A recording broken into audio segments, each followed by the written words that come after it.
Okay, I've been wanting to shoot this video for a minute. It's been erased. My internet's been going crazy. It knocked my phone out, and I had it uploaded at 70%. But anyway, this is what happened to me in the beginning of my stalking in 2019 when I started noticing things.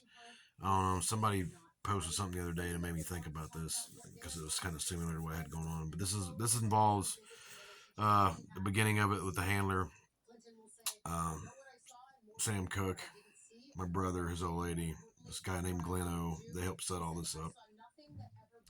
It involves three different bar scenarios in Mansfield, Ohio.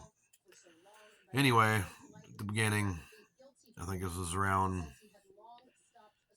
April or May of 2019. I first noticed I go to the bar in Little Kentucky in Mansfield. It's called Finish Line. It's a neat little biker bar. It's pretty good atmosphere at the time. Nobody really fucked with me. So I go in, sitting there chilling, watching my brother play as normal.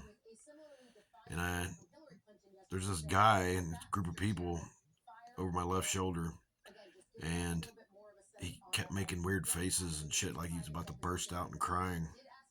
What the fuck? I kept noticing. He started inching closer to me. Anyway, the dude got close enough, and he's like, "You look like this guy named Justin I know or knew," and I was like, "What happened?"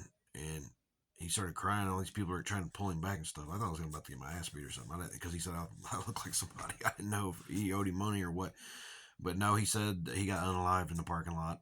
These guys threw down on him, and that was it. And I never heard nothing about it. And he kept coming up to me and kept coming up to me, and people kept pulling him back. And my brother come off the stage, and I was telling him what was going on, and he's like, "Oh, that's a bunch of shit. Nobody got unalived in the parking lot." No, I'm like, well, he's making a big stink out of it. Somebody knows something. So that passed. Um, Another time, it's a little deeper into this. After like one good chase in the campaigns, I show up there one night. I told Sam Cook to stay the fuck away from me after I seen a bunch of crazy shit going on. All these people around her that was around me. There were certain ones that kind of like got a vibe from her or something. Like they didn't want to participate in it, from what I gathered later on.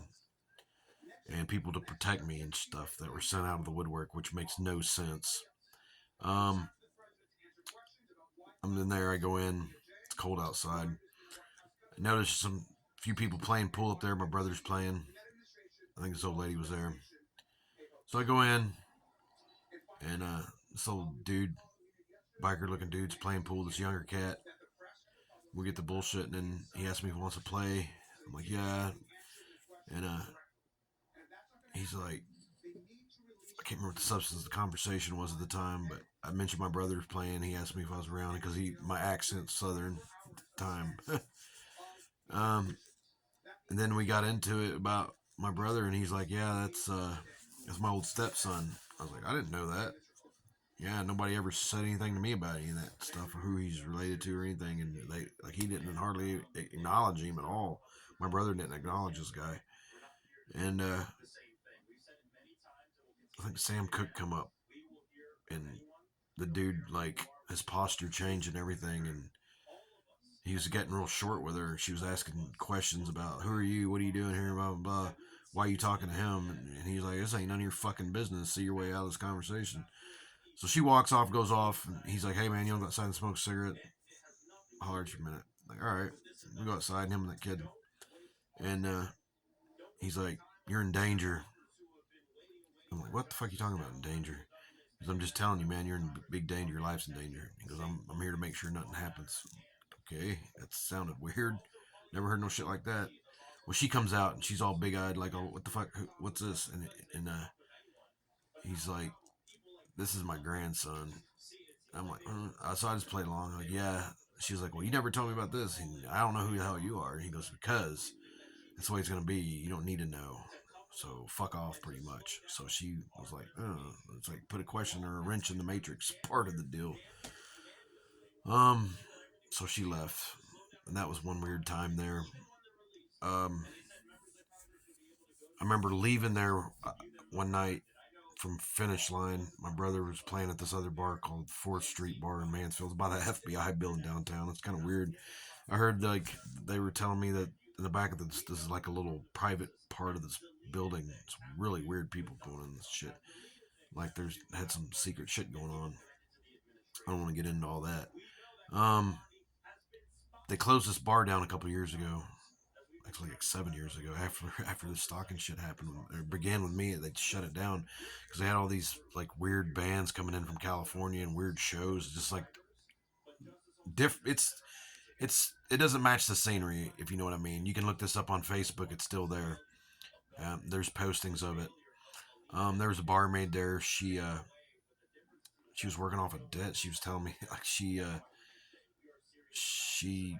was working for free. She owed the owner some money or something like that for years. Oh, it's really bizarre. And my brother, one night we was gonna go down there for something, and he was throwing a fit. He didn't want to go down there. Like he was making a scene. Like he did not want to go down there. And Sam Cooke ordered him down there, and he went. So that tells me a lot. Now, back to the story about going down there. First time, my brother's playing. That's where I met that Sam Cooke chick outside, and she was like standing out there, and she's like, "I know who you are, and I know everything about you, and all this other shit." And I'm like, "What the hell?" So it intrigued me because I didn't know what was going on. And this is right before I got pulled over by the cops, which let me go on the way to the bar because we left the other bar, the Finish Line place, to go there. I didn't get searched or nothing. Asked if I was drinking. It was late, like late. And we go in. It's weird shit. This weird hippie guy that hung out with my brother played in the band. He's really fucking weird. He helped set all this stuff. His name's Glenn O. Glenn's long haired, fucking weird dude. And he knew Sam. They knew each other, and they all played like she played like she didn't know my brother, and they all played like they didn't know each other. But I got pictures of them together, even his old lady. And after she said some stuff about her getting like poisoned by her, admitted. I got the text messages, so it doesn't matter. Anyway, this bar was really bizarre, to say the least. A lot of crazy shit was going on in there, and it made me not want to come back on and off. And then the third time, Sam's brother and her took me to this one place in Ontario, which is on the outskirts of Mansfield. I can't remember the name of it. It's next to an old car dealership or something now, but it's closed. But this guy was in there that lived next door. Is really weird. This is what really tripped me out. We go in. I was gonna order me something to eat. I go to piss and come out. They're gone.